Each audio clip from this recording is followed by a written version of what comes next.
Hi guys and welcome to Crazy Burger. So by now you probably are aware that the Tomb Raider collection is coming to Evercade in July, which is a pretty big deal I think for the Evercade platform. So it's a really massive license that Blaze have managed to acquire. We're getting Tomb Raider 1, 2 and 3. Obviously it's the original PlayStation versions that we're getting, and they will come bundled with the new Evercade EXPR and Evercade VSR consoles that will release at the same time in July. Now that's probably the big selling point for me, getting this cart alongside those new consoles. Those boxes look fantastic. Anyway, in this video I'm going to be playing through all three games. I'll give you my opinions as we go. We'll also look at the remasters later on in the video.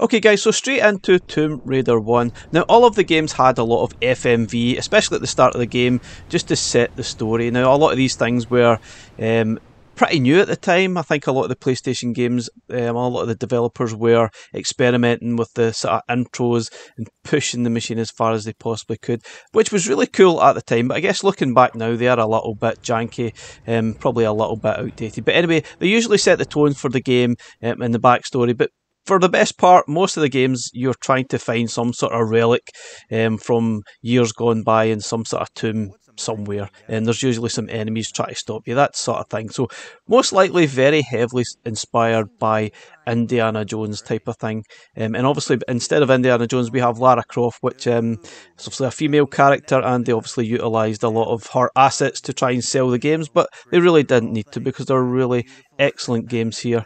Yeah, as I said, the FMV is a little bit janky in today's comparisons, but that was typical of all the sort of games at that time and all the different experimentations that were going on.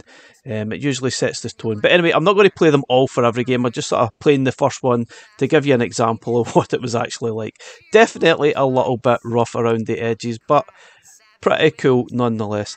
Anyway guys, that is Tomb Raider 1, which obviously came out in the latter stages of 1996, and I remember getting it at the time. I think there was a demo on the PlayStation magazine as well, if I recall, or maybe it was on a demo disc that came with the console when it was sold. It also came on the Saturn as well, probably just before this, but obviously sold a lot more once it came to the PlayStation. Now, you can obviously jump into Lara's home to start. It's basically a tutorial. In some of the later games there was some secrets and stuff you could find as well, but the sort of Lara's home section is just to get you used to the controls, jump, grabbing onto platforms, rolling, all that type of thing, which is probably quite handy. If you've never actually played the games before, I'd recommend probably jumping into the Lara's home section where there's no stress or pressures going on. Just experiment with the controls, get used to it before you actually get stuck into the game proper, and maybe just have a little bit of wander about as well. It is pretty cool, but if you've played them before, you're most likely not going to bother with all the tutorials and go straight into the game, or you can just mess about and enjoy the sort of house. But it's more interesting in the later games. It's a little bit basic in the first game, but anyway, worth trying if you've never played it before. Press and hold the action button. Let's go for a swim. The jump button and the directions move me around underwater.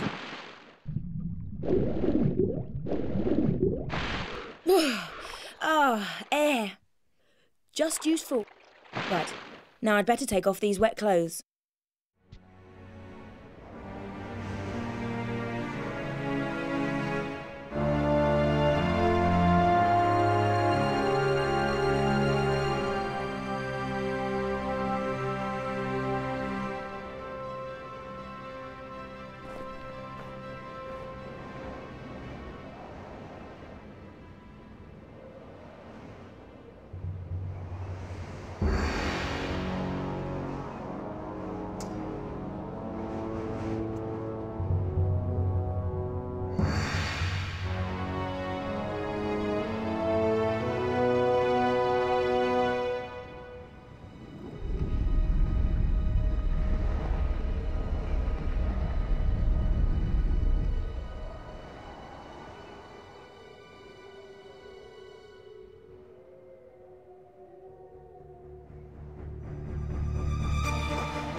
Okay, so getting stuck into the original game. Now, this is the one I've probably played the most out of all three games on this collection. Probably because it was released a few times. There was a 10-year anniversary version, and I'm pretty sure there was a recent remaster as well, along with obviously the remasters that are now available on Steam. But I'll talk about them later in the video. So what we have here is the original PlayStation versions. That's what we're going to get on Evercade.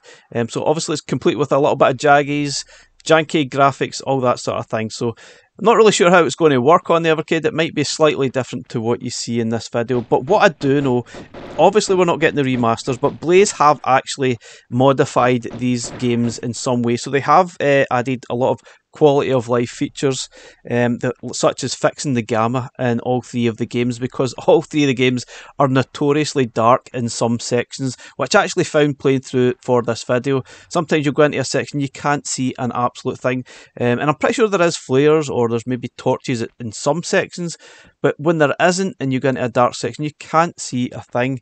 I'm pretty sure back in the day I probably had to adjust the brightness on my TV so I could actually see, or adjust the brightness in the actual game so you can see, which is just madness. But anyway, hopefully Blaze have fixed that so that it isn't quite as bad. Obviously that'll fix and you'll be able to see what you're doing in some of the darker areas. They've done some proper sound filtering as well. Basically they've done a lot of changes, and they've actually used an original PS1 development kit to do some of the development, and they've been doing one-on-one comparisons with the original PlayStation 1 and Evercade, and they have actually had their new builds of the games running on actual PS1, which is pretty cool. So it's not going to be exactly how you remember them, so there's going to be some fixes to make the games better, and there was obviously a few bugs and flaws throughout the game as well. Hopefully they've ironed them out as well, which is pretty cool. So not the remastered versions, but slightly modified versions of the PlayStation originals. Now I have to say, I absolutely loved Tomb Raider, really enjoyed playing these games back in the day. I also had the Dreamcast version, I think it was of Tomb Raider 3 and Revelation, that probably got released on Dreamcast, which was a slightly nicer looking game than you see on the PlayStation. The PlayStation had probably the biggest jaggies and a lot of the sort of flaws you see in the sort of polygons throughout the levels. But still, I really enjoyed it. I know it's not everyone's cup of tea, so if you didn't really enjoy these games back in the day, you're probably not going to be that thrilled with this collection. But you cannot deny that this is a huge license. Tomb Raider and Lara Croft are huge licensing that Blaze have acquired, and I'm really impressed that this is coming to Evercade. And I'm actually looking forward to playing through these again on Evercade products. I haven't really played the second and third one for a long time. Now, in this first game, you've got these save crystals here, which obviously once you save that once, you can't save again, and that will basically create a save point where if you die you'll go back to this point here.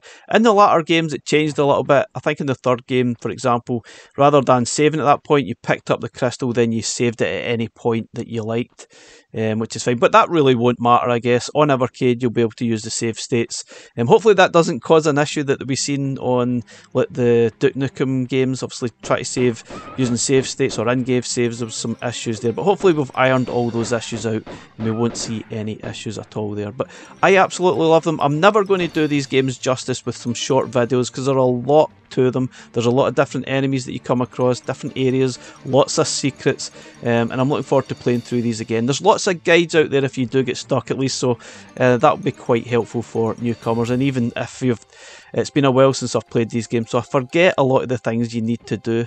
As I said earlier, I think I've only played through Tomb Raider 2 and 3 probably once, at least once, twice. Tomb Raider 1 I've played through many times, but I still can't remember a lot of things about the game. But have to say, absolute classics, and I'm absolutely chuffed to bits that these are coming to Evercade. I'll leave you with some more footage and I'll get back to you later in the video for Tomb Raider 2, then 3 and the remasters.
So moving on to Tomb Raider 2. Now the first thing that strikes out is the graphics are a little bit more refined, definitely a little more colourful, and there's certainly a lot more detail. You see right away on the tiger there's a lot more detail on the actual enemies, which is pretty cool. Even Lara has more rounded features, so to speak, rather than pointy assets, if you know what I mean. But anyway, there's obviously more detail as the developers were getting to grips with the PlayStation hardware. They were pushing things a little bit further, and you can see that in the graphics, just a little bit better than the original. It is pretty much more of the same. There's more weapons. You're still trying to find an ancient artifact. In this case, it's a Chinese dagger, and you've got the usual enemies trying to stop you doing that. It's pretty much the same plot in all the games, really. It's always an artifact of some sort you're trying to find. But a really cool game. I don't remember an awful lot about it, to be honest. It's probably been 25 plus years since I played it again. And I cannot wait to try them again on Evercade products, and it's pretty cool that they are releasing alongside new hardware as well, which I'm pretty sure will bring a lot of new people on board to the Evercade community.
Okay, so moving on to Tomb Raider 3.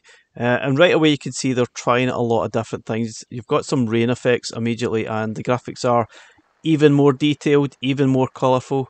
Now, fingers crossed that doesn't create some slowdown. I'm pretty sure I remember in the original game there's some slowdown here and there. I might be imagining that. I guess it's just because it was pushing the PlayStation as far as they possibly could, and with all the extra detail that they were adding to the graphics, the different effects as well, the more detailed Lara Croft as well. You've got her hair dangling all over the place. More refined assets again, which is pretty cool. But this game definitely was a lot harder, if I recall, than Tomb Raider 1 and 2. It just seemed a little bit more obscure. And as I said earlier in the video, the crystals there, you don't actually save at that point. You can just collect it and then save it wherever you like. Obviously, for Evercade users, that doesn't really matter. You can use the save states that you will get on each platform, which is totally fine. Obviously, you don't need to use the crystals, but I guess if you want to be a purist, you can play it in its original form and just ignore save states. But yeah, it's still a fantastic game, but I definitely got a little bit lost trying to remember what to do in this game. And it's a little bit obscure, there's no doubt about it. It's more obscure. I guess they were probably catering for gamers who have played the first two and try to give it a little bit of a tougher experience. And there's no doubt this is a tougher game than the other two. Still very cool, still more Lara Croft, and you're still looking for lost artifacts of some kind. But you can definitely see there's a lot more detail in the graphics. And don't be fooled here, don't jump into this water because you'll basically die right away, which I obviously did. I couldn't help myself, I had to jump in, and I don't think there's any way of escaping this. Bit of a disaster to start there, but you'll live and learn, and a lot of players will probably do exactly the same thing.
Okay, guys, so I thought I'd touch on the remasters as well. This was released, I think it was March time, probably about a month ago at the time of this video.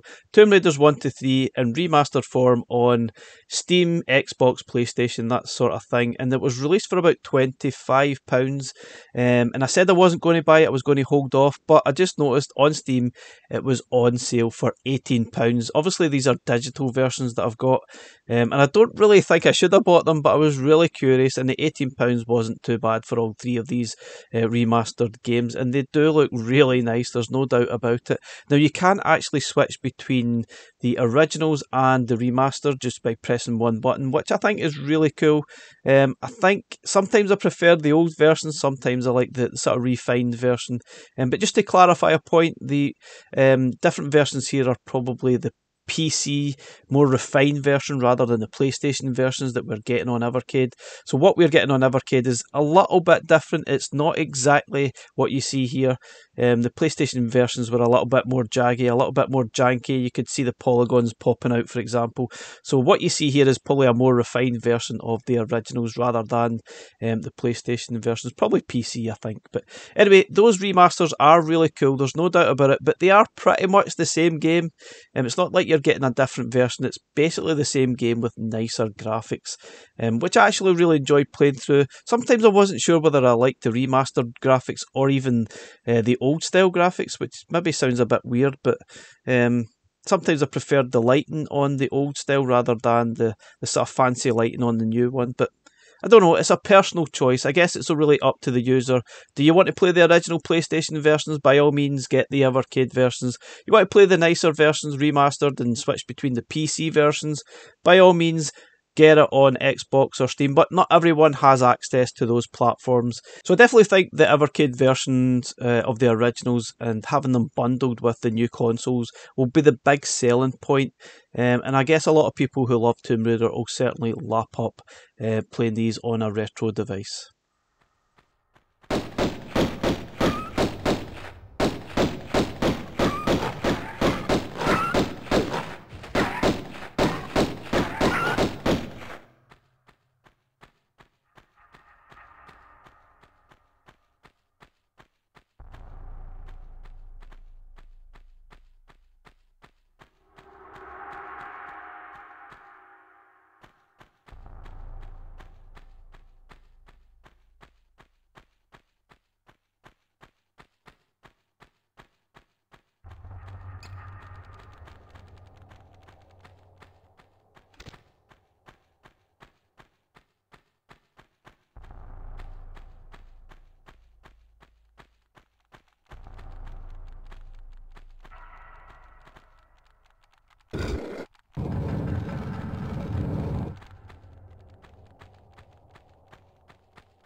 So my final thoughts on the Tomb Raider collection coming to Evercade. Personally, I'm absolutely delighted.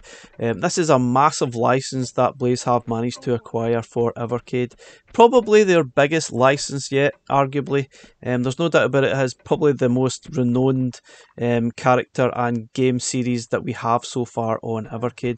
Massive news, and I cannot wait to play through these again on the Evercade products.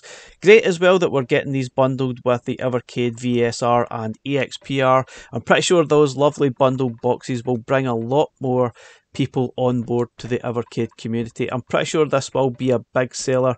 Probably not ideal that they're released shortly after the remastered versions, but I guess for the purists, this is the original versions.